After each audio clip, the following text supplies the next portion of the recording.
Welcome back, wannabes and creators, to another episode of The Business of Art, the podcast that demystifies business for artists. And today on the show, I have my friend Joe Biel, publisher of Microcosm Publishing.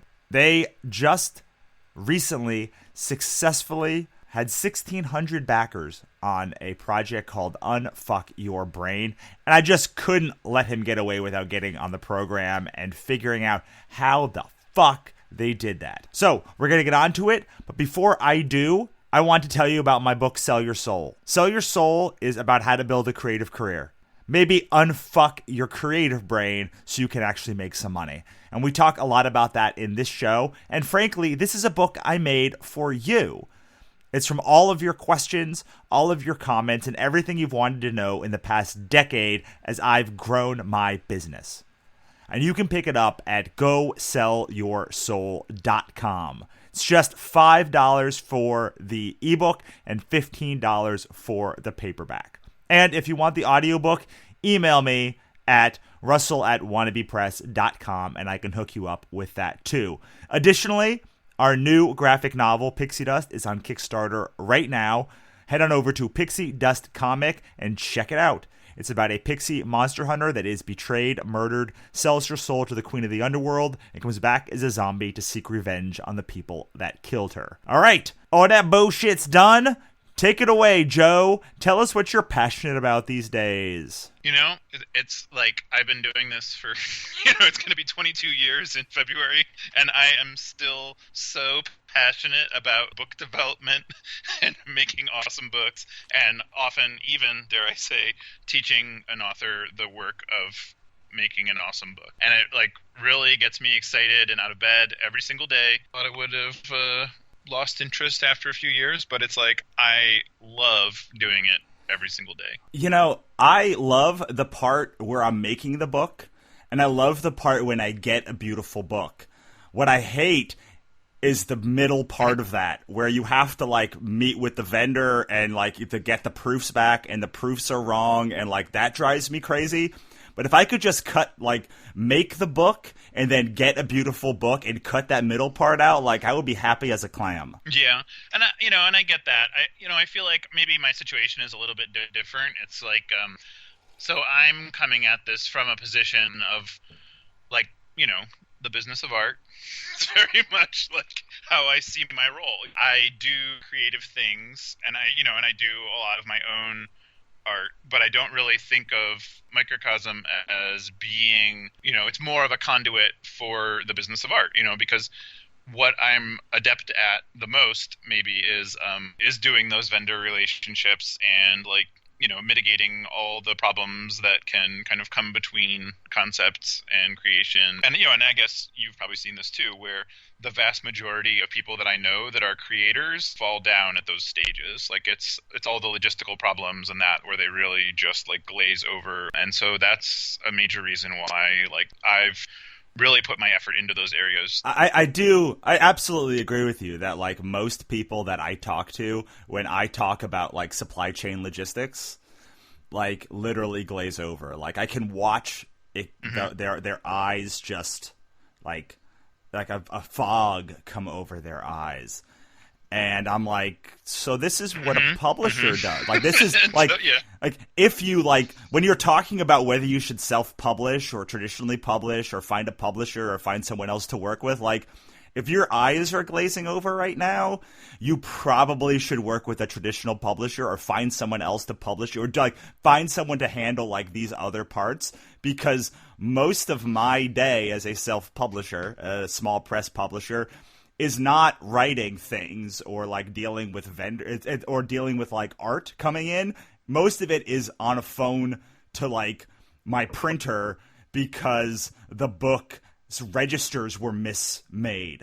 And then to get into a meeting where we discuss how we're going to scale into Canada. These are the meeting things that I if your eyes glaze over for that, this is where a publisher can really help you. Yeah, absolutely. And it's you wouldn't believe, or maybe you would believe, how many times I'll sit down with somebody and I'll explain to them that they need to make a book that has where they've done the research to make sure that the book doesn't already exist, and that there's interest without like an overcrowded field. And 9 times out of 10 they come back and they're like, oh, I thought like people would just respond to like high quality work and that's what people would buy. And and you're like, well, yeah, but most people are buying a book to solve a problem, or it's for like some kind of emotional payoff in their life. It's not like there's a shortage of books in the world. It's like quite the opposite. There's so many books that people are kind of really short attention span. And so, a lot of that has to fall on the author, is to, make sure they're creating something where there is want, or, I mean, I guess they don't have to, but it's like they're going to suffer the consequences of that if they don't, and you wouldn't believe like how many times people want me to make that problem magically go away, as if that's like something within my power. Like when you just look at 1 million books published a year, like I agree with you where you look at somebody and you can tell that like this is a thing that they're incredibly passionate about, and like they just don't want to let go, that like there's either no market there or like there's an oversaturated market there. And you have this conversation about like, yes, I understand that you love this thing, and like you can keep doing it. This is what I tell people, like you can keep doing it. Like go do it. Go make your thing, but just know that the potential for it to sell well is very small. It is never infinitesimal, because there's always that one breakout. But if you're playing the high risk or the low risk, high percentage plays, this is not one you should do now. Maybe 5 years, but not this minute. And and I can see that. It's like, I think a lot of times when we have that talk, people come back and they're a little bit like, well, like maybe we could just try and maybe people would like it. And, like maybe we'll all be surprised. I just have to come back and be like, you don't understand. Like people are never going to find your book because stores aren't going to stock your book because it's unclear what it is, what value it has, and who it's for, and we can kind of go round and around and around like that. And sometimes, you'll find out that like somebody misrepresented the nature of their work, or something like that, because they thought they would get them in the door, and then it really just becomes a waste of everybody's time. So I feel like it's really vital for the creator to understand like who their audience is and why they're making a book, and like to do the research to see what else is out there and like what people might buy in addition to or instead of their book. Yeah, so this is something that I always come up to for people that like when people are self-publishing, have a lot easier time convincing them that they need my show or they should listen to my show than people who traditionally publish, because the traditional publish answer, though, especially younger artists who are trying to traditionally publish, they go, yeah, but the publisher handles that. And I'm like, no. You just have no idea. I try and say, you have, yes, the publisher can help you and amplify what you're doing, but like you have to know like how to write to market yourself. Like you have to be the writer who can go to a publisher and say, here's the market research that I've done, and here's why you should spend any time working with me. Yeah, and that's another one where, right, we have that one over and over and over, and you're like, and I tell every author that like it works best if you think of it as a creative partnership. You really have to think of it that way, because or it's like almost worse if they think of it as a power struggle, because then it's like everybody loses, Whereas, they have to learn how to do some of this stuff. We've been doing this for over 20 years and we know what we're doing, and that's been, sometimes that can be the most validating and the most frustrating conversation sometimes at the same time. Absolutely. Absolutely. I always am baffled when people talk to me about the adversarial relationship that they plan to have with a publisher before they even pick up the book. And like they're going into this agreement like the publisher's going to be the worst. I'm like, why would you work with a publisher who was the worst? And they're like, that's just how it is. And you're like, but what? Right, yeah. And I think it's just people don't know, or they've maybe read or heard some things. And so there's a certain perception about publishers. And I think, a lot of the problem is that, like, and I get it, there's a total feeling of rejection dynamic where everybody knows what it feels like to have been rejected. And because there's just absolute overproduction of people writing books right now, that it's not even 1% of them are going to be accepted by a publisher. So there's the perception that, publishers are difficult and, not really on your team and, maybe don't necessarily know what they're doing. And I absolutely get all those feelings. And, sometimes that kind of results in an even funnier dynamic where the author is seemingly surprised that, like, when we are competent and, because it's like our real job is to put things in a way that communicates to their audience that the book is for them, and that's like really what a publisher does. Like we were talking about a little bit on the Facebook group, it's, the job of a publisher is book development, and I feel like everything else is irrelevant. That's like really what you would bring in a publisher for, to figure out how to communicate those vital elements of, know where to look and who to talk to, and, to have experienced people to sort of, make those aspects of the book coherent, and that's, because that's a lot of the times where even like a self-published book with a professionally designed cover kind of falls flat, is it doesn't know like the proper metadata, application or like trim sizes or production values to kind of meet the other books on the shelf, and that's ultimately the thing that would like keep it out of a store. I help people that are self-publishers, mostly because I know how hard it is to do this. And again, maybe you would believe how often people really just want to argue about it, rather than like getting professional help. They really want to try and, say things like, but don't you think that, books about zombies and pie are just so in right now that like you could do it any way you want and people would love one that's like a true aberration?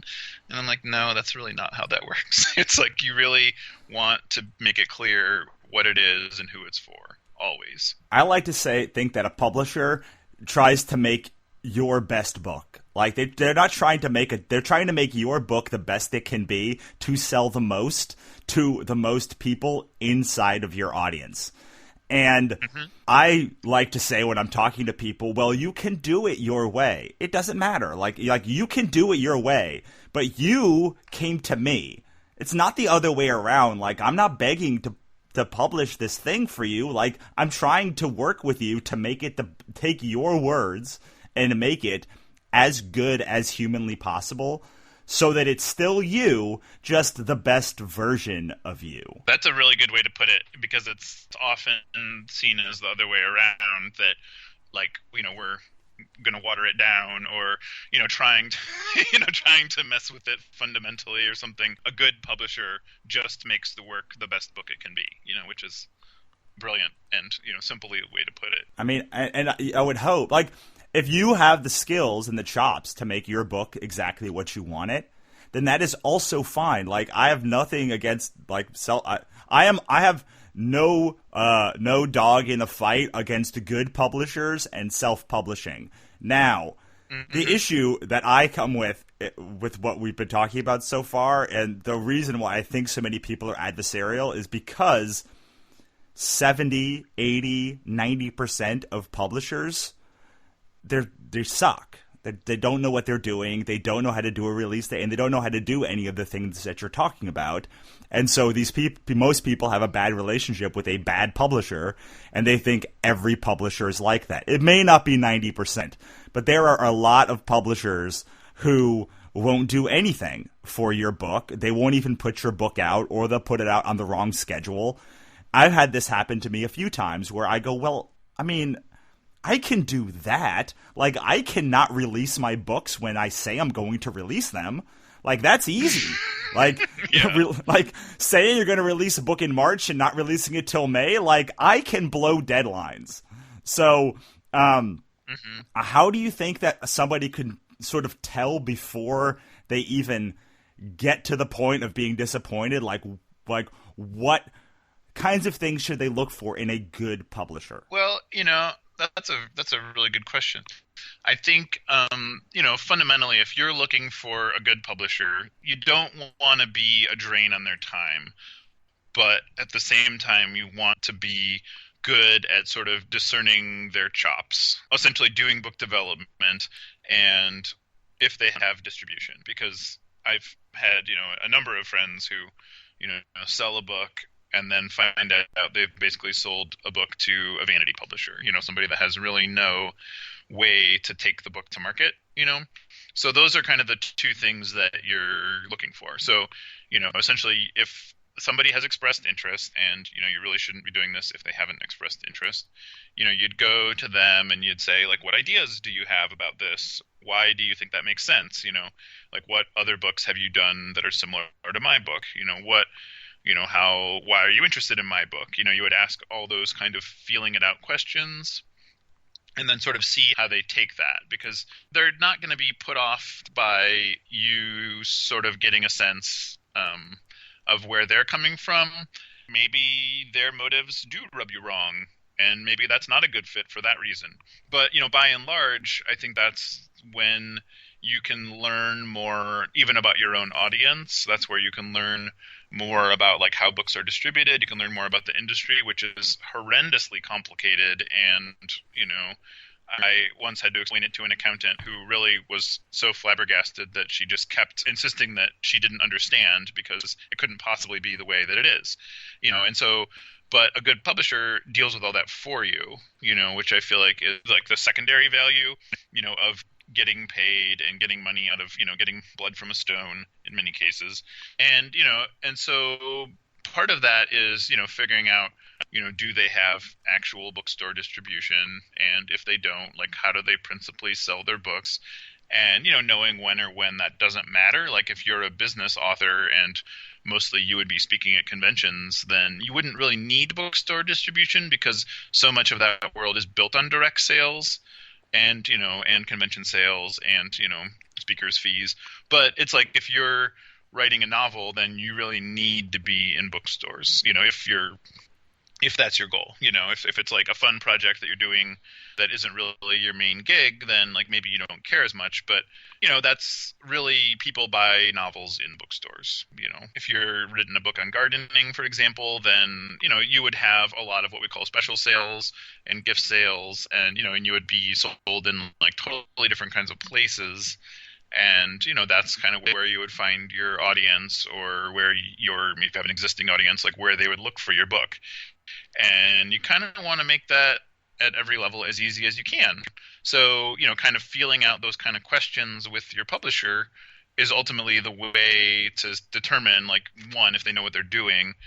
Two, if, like, you have some kind of chemistry as human beings, that's, like, pretty important too. A lot of times I'll talk to an author that sold their book to a company, and maybe it was their first book, and they have a contract that, doesn't even allow them to see their book cover until the book comes out. And, they find a lot of the choices really, maybe not alienating, but, like, definitely strange and not how they would have done it themselves.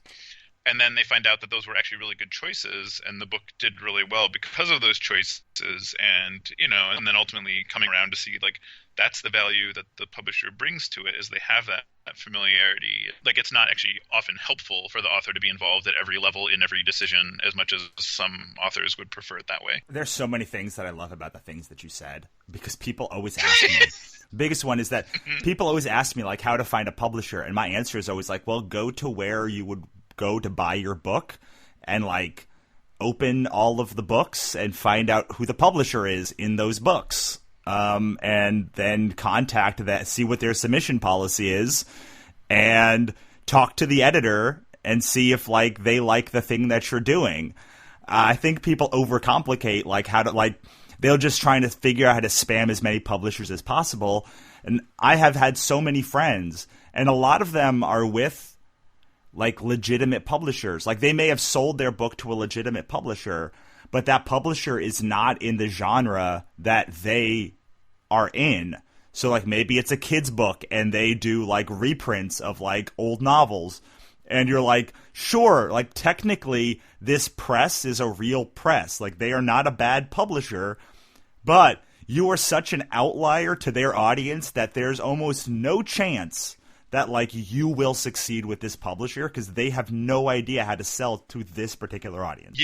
Yeah, that is a really well stated. Also, I feel like the other endless advice I give is that if you treat all publishers as interchangeable, or if you treat your publisher as like an ATM, then you will fail.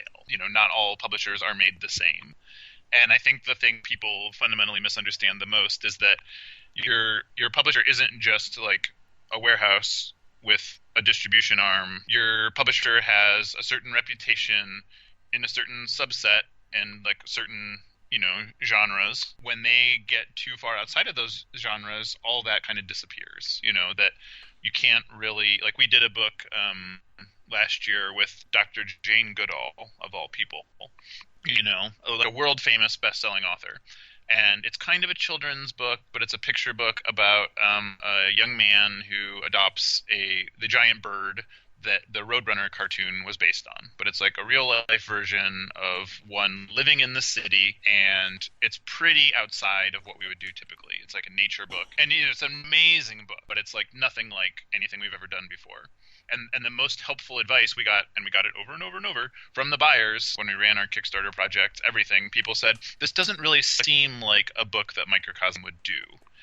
And we were like, no, this is a really great book. It's an awesome book. Like, you really should check it out. And then like, yeah, I get that. But you ain't hearing me. This is not the kind of book you do. And, and so then we had kind of the predictable problem of like, we have an awesome book, but it's like we don't have relationships on the nature shelf. We don't have relationships with like the public parks that, whose gift shops sell books like that, And oftentimes it's an insurmountable climb to build all of those relationships for the sake of one book, and that's, I think, the hardest thing for people to understand is that, like, when you start like a self-publishing company, it really is much better to have as tight of a niche as you possibly can, because then everything that you publish will be within that niche, and you can sell the next book to the person that bought the previous book.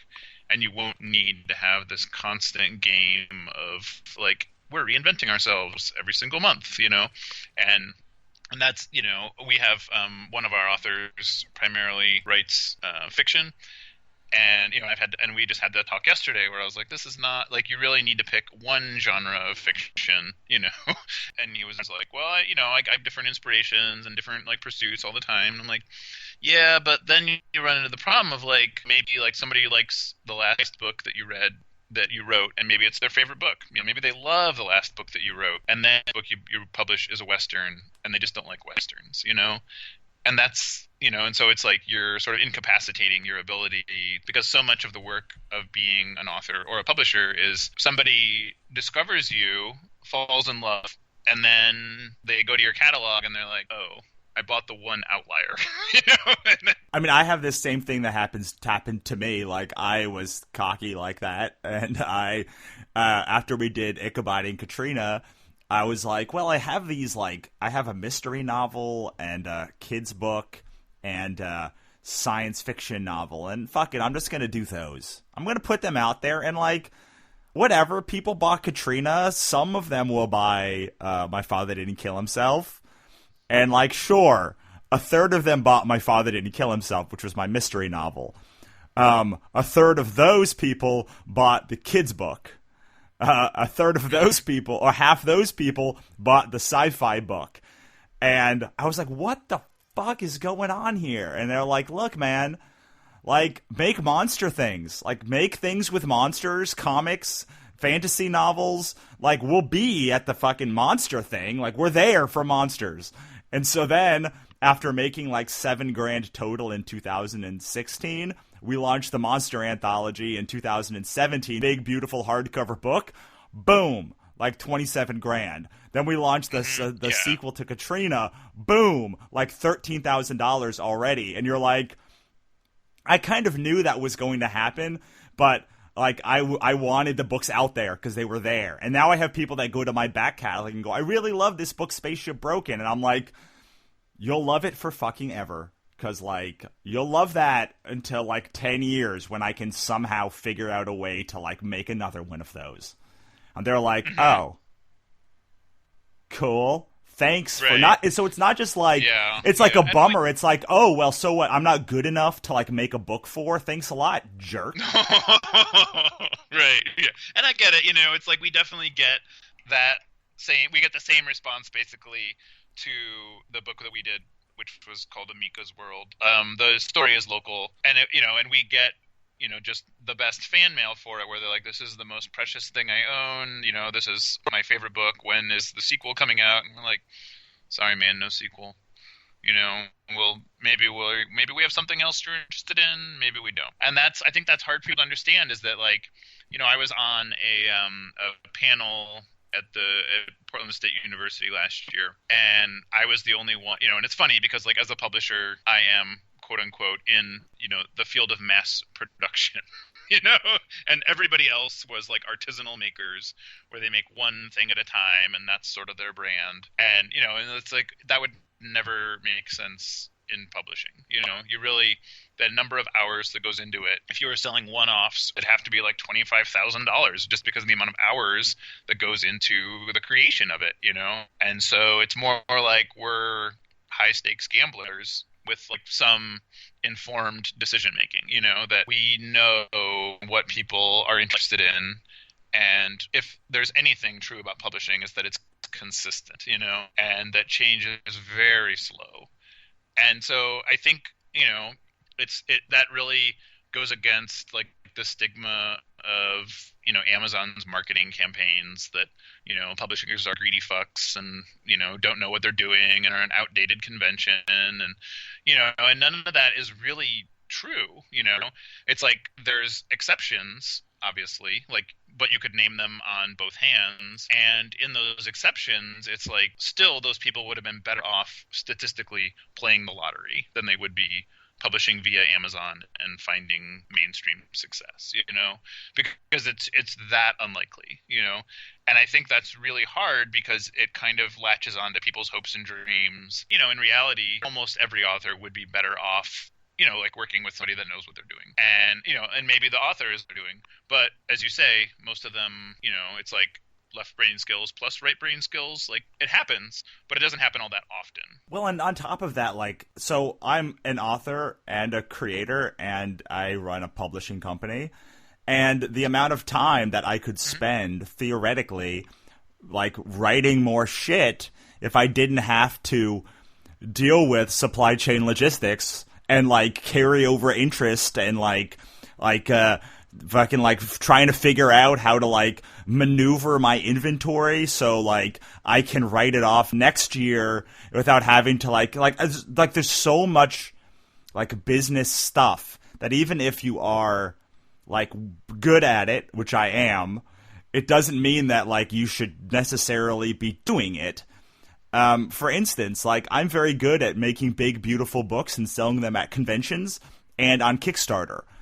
I have no experience with actual distribution, like consortium, foreign rights deals, all this stuff that I'm butting up against now that I'm like, I don't even know like where to start. Like if you want a big, beautiful book that like you could sell on Kickstarter and at conventions, like I'm the guy to do that. But if you want to actually like have a relationship with a distributor and get into bookstores, like I have no fucking idea what I'm doing. And at some point you hit this moment of like in self-publishing, and I'm hitting it now, which is why I'm talking about it, where it's like, shit, I either have to scale and become like a big boy publisher and like take on books and like go to book expos and like all this stuff and like think like a real publisher, or I have to find a publisher and then like really think like a creative, but I can't scale both up simultaneously. And I think you can do that for a while. Like you can do that for a few years. But as you grow, there's this cap that like you kind of need somebody, at least in some aspect, to take you to the next level, unless you are willing to take you to the next level, which is an insane amount of work. It's not that much work to like make one book or two books or three books. But when you actually want the distribution that comes along with being more successful to like get into bookstores and such, you have to like that is a learned skill that publishers have had for like have been cultivating for over 100 years. That's a good way to put it. And my story is kind of similar to yours. Like I started out as a writer. I mean, in the loosest sense, a writer and an artist. And I in this, in the '90s, and I had more like idealistic, didactic dreams, and then it was more that I found that there were a lot of people making really good stuff that just wasn't. They didn't know how to interact with like the giant apparatus of publishing, and so I was like, well, I can learn shit, and so gradually, like, my own work got kind of put by the wayside, and then completely forgotten, and then I'll do something by myself, like maybe every 4 years or so, and then there'll be like a year where I'll do like 3 books, and then 5 years where I do nothing, and things like that. But it was it's really shifted away from being about my own work, because similarly, I'm all day long, like I'm on the phone putting out fires. It's like I'm having to deal with like we sold 55 copies of this book, but every copy we have is in the Ingram warehouse in Tennessee, and how can we get enough to complete this order, and they need it on Friday, and things like that happen all the time. Right. And like when you're doing your creative thing, like you're taking resources away from the people that depend on you, which are the creators and writers, and then you start feeling guilty doing your own personal work, because like if you do your own personal work, you're not like these people that have their trust in you are like being cast aside, and like then you feel guilty, or at least that's how I feel with me. I don't know if that's how it is with you, but like I was brought up on Catholic guilt, so like I have that in spades even when I'm doing the thing I should be doing. Right. And I guess it's similar. It's like I'm a Gen Xer. I grew up Catholic, so I know all about guilt. I know all about that. But I kind of, it's like I've also middle-aged. I've been doing this a while now. It's like I kind of had to learn to get past that. And so I kind of settled on a balance where I'm like, okay, like during the week, like this is my 9 to 5 job, and then I do my own pursuits on the weekend, like as if, like any other like working person would do. It's like my creative work isn't the breadwinning component here, It's like, but, to some degree, like the result of that is that like our best-selling books, none of them are my books, which is, it's better. It like makes a more credible house, and it looks better. Obviously part of me is like, oh, if I had only like shifted my priorities, but then I'm like, well, these people are like more talented than I am, and and then the other major problem is that it's hard to have sufficient emotional distance from your own work to do development on it. So it's obviously like with everything in life, it's a balance, Really the ultimate goal is like, like we don't have any financial backing, so we're independent in the sense that like we have to, the money coming in every day has to match the money going out. That's a pretty tall order in the modern publishing world. Absolutely. Well, I mean, I have the opposite side where like all of the books we've put out are like my books, and like they are the most successful books. So like, and we put out a lot less books. So, but I want to talk about something else for a moment, which is Kickstarter, because we're both running Kickstarters right now. Your 760,000th Kickstarter. For How Not to Kill Yourself, me for Pixie Dust. And I have a very a pointed question about a previous campaign, because when you look at your previous campaigns, they all kind of fall within a range of backers. It's not like 100 and 500 backers, it seems like. Yep.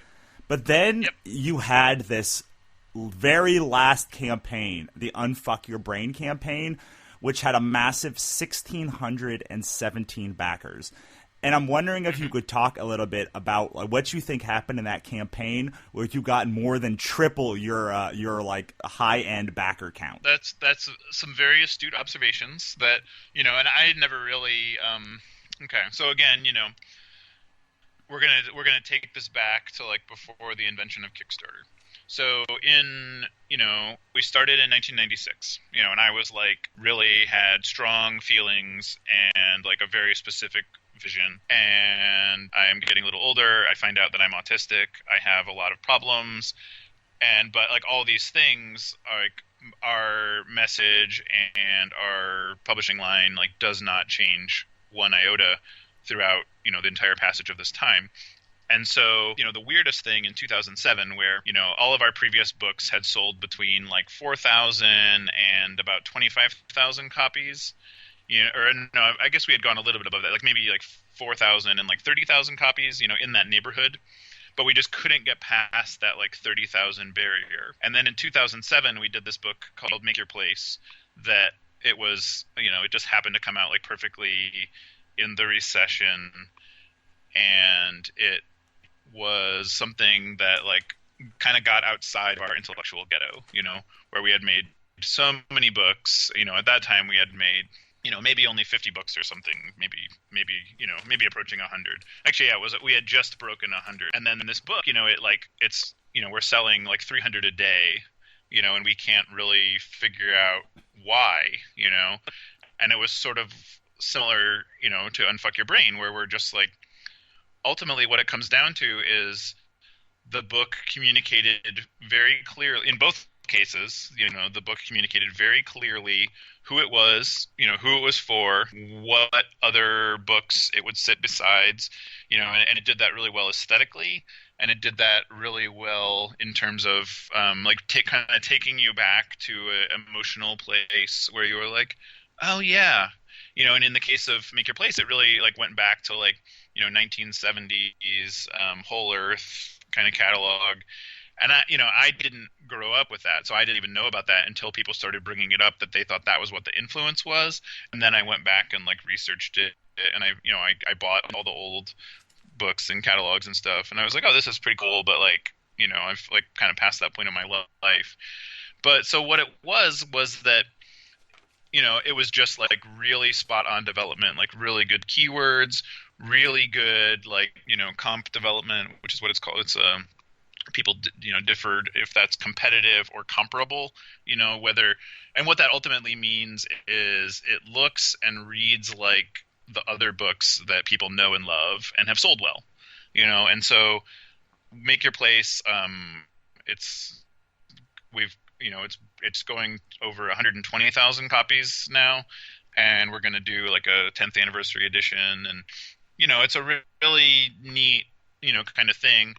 And it really helped because it was, intergenerational. It's like the first book we had done that's like you and like your mom and your grandma, like all could appreciate the same book, and we had never really thought about that or done that before or anything. And that, that also like gave us enough of a nest egg that like, we knew that we were going to get to keep on doing this for forever, I mean, in some senses we like invested the money wisely in other books and that kind of thing.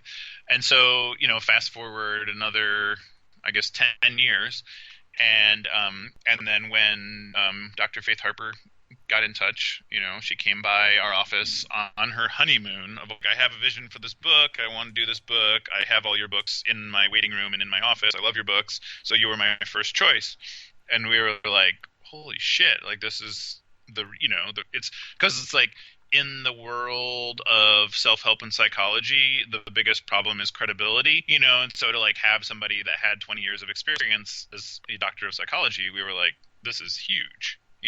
We constantly struggle because we get people that are really good writers and like cool artists, but they ain't got no credibility in the world because people want the like, they want all the letters after their name, because they think that's where like, learned experience comes from, or professional acumen or whatever. Where, and it's like, I believe it's kind of a mix of the two. But, it's like we kind of knew because, we had gotten enough feedback from like we've worked with every distributor in the business over the years. I shit you not, and so they constantly give you that kind of feedback. They're like, this book would be really cool, if it was written by a doctor of psychology, and we're like, well, they're not, so let's move on, and so we knew that was a big deal, and then one of our salespeople and I were meeting last week, and and he's like, the difference between your book and every other publisher that I've worked with is that you're just a little more direct, and I think it helps because it's like an era of short attention span, and so that was the other big thing. I can't remember what the original working title was for Unfuck Your Brain, but we had a little bit of an inter-office argument about whose idea it was. If it was, I knew it was one of two different employees, but I couldn't remember whose. But one of them had come up with the cover concept, and the other one had come up with the title. And it was just like completely perfect because it's like, and then we also just fell into like the dumb luck territory of, people are just really ready to kind of untangle their brain, like they're really ready for that kind of book. They're really ready to like get rid of the stigma, thinking that that's for people that have more serious problems than they do, or whatever. And so, it's like it really, and this is, maybe the most frustrating thing about the Unfuck Your Brain campaign was, like we had run at that point, as you said, 7,000 Kickstarter campaigns. So like we really knew what we were doing, and we had, relationships at Kickstarter, and we knew all the different things that work, and we know what they value, and we knew like what gets success. But really it came down to the fact that nothing that we did had any tangible benefit on that campaign, or social networks, brought in about 1% of that money, literally. And everybody else was finding it through like Kickstarter's discovery tool, or the fact that like because they were being, backers were coming in so frequently that it was like constantly, being put on these lists and, popular projects, popular publishing projects, things like that. And I don't even think like Kickstarter put it in their newsletter or anything. I think it was just the mechanism of how their apparatus works, and like the way they built their infrastructure, and so that was, and so again, it's not dumb luck, which I think is like what an unobservant or an unenlightened observer would see. I really think it comes down to like the book development spoke to people, the way the language was, and and that's really been reinforced over and over and over when we talk to the backers, when we ask them why, or even just based on the questions that they have, where they'll say things like, please don't send me anything by somebody that doesn't have doctor next to their name. And I was like, okay, I get it. Like, that's what you value this book over all the ones you can buy at Barnes & Noble because, like, this is a more direct book, It's like, it's not pulling any punches, and you kind of get a taste of how it's going to read from the development, And so, and again, it's, like, somewhat affirming because I've been doing this long enough that I can't always predict when something will be successful, in this level. Like, I can kind of predict, like, okay, we will sell at least 3,000 to 5,000 copies of this book. But when we have a total outlier like this, like, I can't always, like, pick them out of the catalog, And so that's, it's comforting and not in certain ways. So, again, it's, like, comforting in the sense that, like, development is king, and that is really what makes a king, rather than, just like, because you can have a great book and it will either sell or not sell based on the development, and how, like, things like trim size and price point and, like, production values and, how, like, what kind of keyword you use. And, those are the things that ultimately makes a book successful or not. And as well on Kickstarter, which is comforting.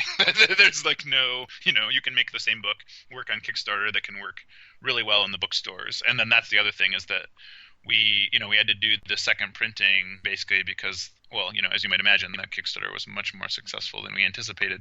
So we had to run another 7,000 books right away because we were like, okay, and now we're getting, we sold 2,000 in Europe that we don't have books to send them, and so we had to have, nice conversations with the printer where you're like, we need you to do this in 2 weeks or we're going to have to take our business to a different printer.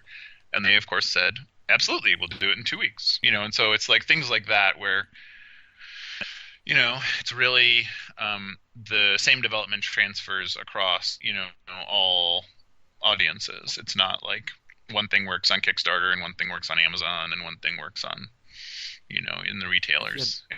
It's like, yeah, you know what? The more I talk to people and all who are experts in like Etsy and Amazon and like publishers and Kickstarter, or when people ask me about Kickstarter, I'm like, we need to.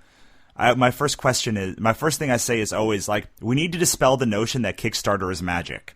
It is a function that you can launch something on Kickstarter if you should launch it on Kickstarter, but like these principles, these like. Say there's 20 principles, like will work launching anything, anywhere. Just certain things will respond better on Kickstarter, and certain things will respond better on Amazon, and certain things will respond better on Etsy, and certain things will respond better if you just set up your own landing page and your own membership site and like just drive traffic there. It just like, it depends on the product, which is why every time I sit with somebody and they go, I want to launch this, I don't know, like course on Kickstarter. I'm like, that doesn't sound good at all. Like, why would you do that? Like, people don't go to Kickstarter to like find a course. Like, they go other places. So like, you're giving Kickstarter their 5%, and you're almost destined to fail because anybody who finds your thing is going to say, the F is like this. Why the fuck? I'm going to say fuck. I don't know why I didn't say fuck before, but why the fuck? Like, is this even here? And the people that you're driving there are going to be like, what the fuck is a Kickstarter? I don't even know what this is. So, like, it's not only neutral, it's at best neutral, and it's probably hurting your chances. But it's nice to hear you also say, like, this is kind of the way that you do it has different functions on Kickstarter or like on Amazon or at retailers, but like the base underlying concepts are the same. Yeah. Yeah. I agree with everything that you said. Cool. I have one more question for you, and then I want to talk about your current Kickstarter. Uh-huh. Does the success of Unfuck Your Brain change anything that you're doing moving forward in the development or any other process that you are working for, or is it just kind of an outlier in this process that you've developed in system over the year? Right. And so, the one publishing is that it's incredibly arduously slow. So when you are, we are what you would consider a medium-sized publisher, and from all that I can be told, that basically means that like we have two market forces, but what it means is like we can't be bought in through like small press departments anymore, which has ultimately been kind of difficult for us. But so the really demanding thing about being a medium-sized publisher is that you have to announce what you're publishing a year in advance, and that's not just like, on one hand, it's like a dumb rule that is imposed upon us by the industry that hasn't really changed much. But on the other hand, it's like, it does make sense, because it's reviewers want to review the book before it's been published. They want to have time to review the book, they want to sort of see it before everyone else sees it so they can be the one to like let it out of the bag. And then, the salespeople need time to like really understand what the book, like what each book is, and what benefits it serves and who it's for and why somebody might buy it and like what they would sell it alongside and, things like that. And so, we have all those things, and you can do what's called the drop-in title, which is basically where you're like, okay, you don't get to have the time to figure this stuff out. You just have to deal with this. And basically that means that title is going to not do as well as it would have if you had done it right. Places, the major wholesalers will buy, 6 months before publication, and, the chain stores are kind of the same way. And, the gift stores will like look at and flag titles that they're interested in before publication. And, so ultimately you're eradicating, people's ability to do their job by changing things up too quickly. But, so that's half of it. So it's like, yes, this like the success of Unfuck Your Brain will totally change how we do things in the future, but it can't change them in a major way, or in a rapid way, So, on one hand, this is the reason we did the Kickstarter for How Not to Kill, which has a foreword by the author of Unfuck Your Brain, because it's a really great story about how, and she's the one that brought that book to us, the Dr. Faith Harper, because she had essentially bought a copy on Amazon and then bootlegged a copy to have like on display in her office for her patients to find it and read it. And she said within a week, one of her patients stole it because they needed it. So she came to us and said, like, this book is so important that like somebody took my only copy, so like you should just publish it. And so we contacted the author, who was like really had obviously been contacted a lot by scammers, with pay-to-play publishing operations, and who was like really tentative and wanted to go really slowly, and but eventually did come around to understand that we were a real operation and like would pay him money rather than the other way around. And so, and then we did end up signing the book, and it comes out in the spring, and so that all kind of worked out. So we wouldn't have run that campaign, but the book was already slated for release. So the thing that we did do is Dr. Faith Harper is very prolific human being, like probably the hardest working person that I know, though she argues back and forth with me that I am the hardest working person that she knows. So, that's a good little feud for us to have. But so we kind of, she had, I think, 24 books or something under contract with us already. So we just like bumped up the timeline for the next one. So, it wasn't quite too late for us to add books for her to do two on for that, and then for next winter, she's going to write her book on depression. And then, she has a book about adulting, and she has a book about managing anger, and they're all little like capsule, like, similar to Unfuck Your Brain kind of books. And those are really easy for us to do because, she takes direction well, and, when we're like, okay, we research the market, and, so she's also a licensed sexologist, which I guess is actually a thing and not just like something that sounds really funny.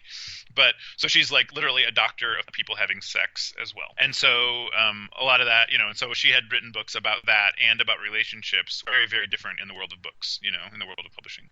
And so, we had to like kind of separate that out for her. We were like, okay, this is really two different books. And, you do books about relationships at one time of year, and then you do books about sex at a different time of year. And, bookstores don't really put out books about sex because they get stolen, and they don't really have nearly as big of a section as they do for relationships and things like that. So it majorly informed our approach and like revamped, like what the amount of demands, and we really saw this like kind of happening slowly after the election, that like people were having obviously a lot of anxiety and, a lot of needs for these specific kind of mental health support products. And, and so then that's like kind of where we put our ass, where we were like, okay, this is what people need from us right now. So that's what we're going to do, And so a lot of it, so it's like we would look for, and listeners, maybe you're doing a book like this, we would look for more things in those veins, especially stuff like graphic novels about things like this. And we've gotten a few, but they just, we had one woman where she had done a graphic novel about bipolar disorder, but she had drawn it at like 12 by 18 inches, and she wasn't willing to reduce the size of the book. And we're like, you can't really, we can't like commercially publish a book like that because nobody will stock it, And she wasn't willing to reduce the page, but it was a really awesome book. And, it's like a kind of book where I'm like, oh, well, those are the kind of things where I'm like, this needs to be like a decision born where logic meets emotion, not, at odds with each other, but we would definitely want more books like that, and, like the book Marbles would be a good example of, if it's a graphic novel about, sort of like living in your head with struggles like that. And it was really, like a breakout book, a graphic novel that sort of got out of that sort of intellectual ghetto. But, and so this kind of thing, made magazines, which you really shouldn't because they're not really helpful and they're dreadfully boring. You can, you could chase trends all day long, but by the time like a trend is known, it's sort of too late for it. You really need to look at like what your niche is and like what you can do really well, how you can better like, build a list around that niche without it being like too redundant. Awesome. Okay, so just final things is why I'm going to give you 30 seconds to a minute to tell people why they should go and check out How Not to Kill Yourself on Kickstarter. Or Unfuck Your Brain if you like have a pre-order site, whatever. Like, where do you want them to go and check out your stuff, and what do you want them to check out? The Kickstarter is always prescient, it's always timely. Let's go with that. Should I go ahead? Yeah, go for 30 it. 30 seconds. Cool. Well, however long you want. So I don't care how long it is. Man, clock is no longer ticking. So where you can also pick up a copy of Unfuck Your Brain if you so choose, or you can go to our website, microcosmpublishing.com. And, the thing with How Not to Kill Yourself is it's really a book unlike other books. It's like a guy that has lived with like crippling depression for seemingly his entire life. And he's, basically the first person to tell you that like being creative and sort of like writing your fantasy world around your own life is the way out. It's like the way to deal with your problems, and and to sort of like find hope in that despair. And he's it's funny. He's like self-effacing. He knows what it's like. And the merit of the book, and it's been years since I've been in that kind of mental space, like probably more than 10 years. And it's like I can still read the book and chuckle and be like, yep, totally spot on. That's that's the lived experience. And and it's really just, I guess, unlike like other books about suicide, and because he's basically saying like, yep, that's how it is. Ain't nothing you can do to change it, but like, here's what you do to live with it. Here's what you do to get by every day. Here's what you do to like, like make the best of it all. And a lot of that is like having a fantasy world and like eating a lot of cake and like watching movies and playing video games and like doing stuff that like gives you meaning and purpose. And he would never use words like that, but that's my Americanization of it, because he's a British guy from York. And so a lot of it's like a funny book. You could read it quickly. It goes fast. It's like his illustrations are hilariously weird. And he's like he makes himself drawn as a blob. Because I think it's like how he feels. And so it's a super fun book. And then if you're the kind of person that needs a doctor endorsement, we put that as the forward. Yeah, I checked this out before we got on the call, and like, as someone who has battled depression and suicidal thoughts like my whole life, like I was immediately drawn to it. You have gotten 3 more backers since we've been on this call, so like that's always good. So and the other thing, go for it, about it is like it's super, like I couldn't tell you. So we published a zine of like a condensed version of the original, and I couldn't even tell how many stores were like, I can't sell something called How Not to Kill Yourself. Nobody is going to walk in and walk out with a book with that. Every one of those stores came back and were like, we sold out, and which is the thing where it's just like culture is changing, that people are totally coming around on that. And it's like at events too, where whenever we have it, people totally will walk up and buy it and they have no shame, whereas even our books about sex, it's like people are squirmy about buying in person, and so I think that's like, it's a thing where I think more and more and more people are coming out and being like, yeah, I've been there. Yeah, I remember when I originally wrote my book, My Father Didn't Kill Himself, and they're like, you can't talk about suicide in a book. And I was like, but like 13 Reasons, now I'm like 13 Reasons Why is like one of the biggest shows of like this past year. So like there's this, in my opinion, clear, I would assume your opinion too, like having it out in the open is like helps break this stigma and allows people to talk about it in an open way that allows them to seek help when maybe there would have been no way to seek help previously. Yeah, absolutely. And I think that's the whole thing, is like you destigmatize anything by being like, yeah, I live with that. And so I just kind of, myself, my personal life, I just kind of let it all hang out, because then it's like, then people, that one, it gets you the best fan mail, because then people are like, oh yeah, I go through that too, that sucks. And then, it like makes it normal, So that's a personal politic, but it goes good with the publishing too. Yeah, I could keep talking about this forever, but I just have 2 more things. Promise. 2 more questions. Okay, cool. The first one is this is the time when all of the people stop tuning out as they're like drawing or writing or doing what they're doing, and they listen to you impart the one piece of advice that you want them to leave this conversation with. It could be something you talked about already.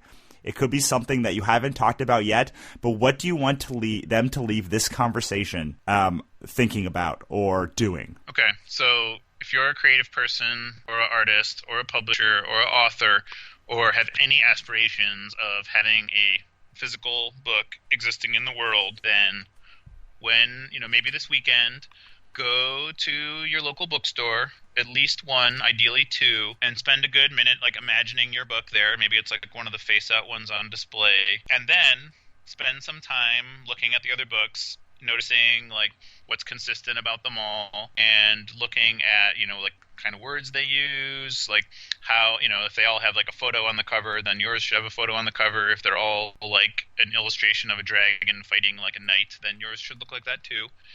And, like looking at what size they are, like how much they cost, maybe like looking who the publishers are, and seeing like if maybe one publisher kind of controls that whole shelf, or maybe one author kind of controls that whole shelf. You can then look it up backwards on Amazon, and then look up that subject and look up, who has the books in, the top 15,000 or so, and see if it's all one author, or see if, there's some room there maybe for you. And I wrote an article about it that's on micro.com about like how to do title development investigation, and it'll explain like the formula for looking up what sales metrics are manageable.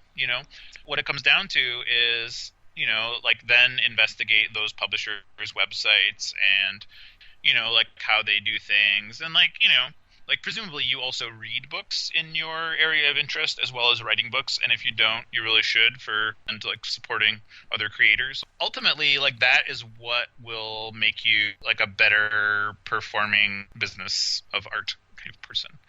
And and ultimately not being argumentative about those things will deliver you to success, and being positive and supporting other people and like actually supporting other people's work and like feeling happy in your heart when other people are successful will take you so much further than being jealous of other people's success. And I know that that is the hardest thing, but that is the most important thing. Awesome. I couldn't agree more. All right.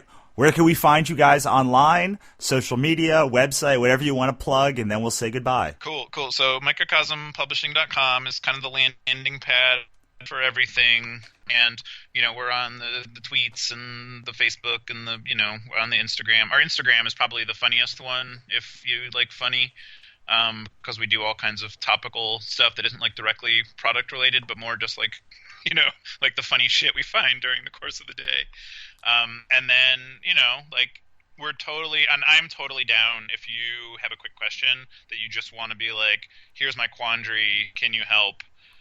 It's like I've been doing this for over 20 years and making a lot of mistakes, so I'm totally happy to give back in the way of being like Y/N, or do it this other way, or look up this thing. And my email is just joe@microcosmpublishing.com, and I totally write back. Sometimes it can take me a week or whatever, but I totally love to help other people with their problems. Awesome, man. Thank you so much, and thank you so much for coming on. Yeah. Thanks so much for having me. This was fun. All right. Hope you enjoyed that one with Joe. If you did, go find him online and tell him how much you enjoyed it. And while you're there, go subscribe to our podcast on Apple, iTunes, Google Play, Stitcher, or anywhere else. Maybe Podbean. That'd be cool too. Also, go check out my Sell Your Soul nonfiction book, all about how to build your creative career. Look, there are hundreds of hours of this podcast. There's just not enough for any human to legitimately get through them all in any reasonable length of time. But you can get this book. It's just $5 on ebook at GoSellYourSoul.com, and it's basically the greatest hits of everything I talk about in this show. Also, go check out my new graphic novel, Pixie Dust, at pixiedustcomic.com. It is live on Kickstarter now. You can get the first chapter free on the page. Thank you so much, wannabes and creators. I will see you next time.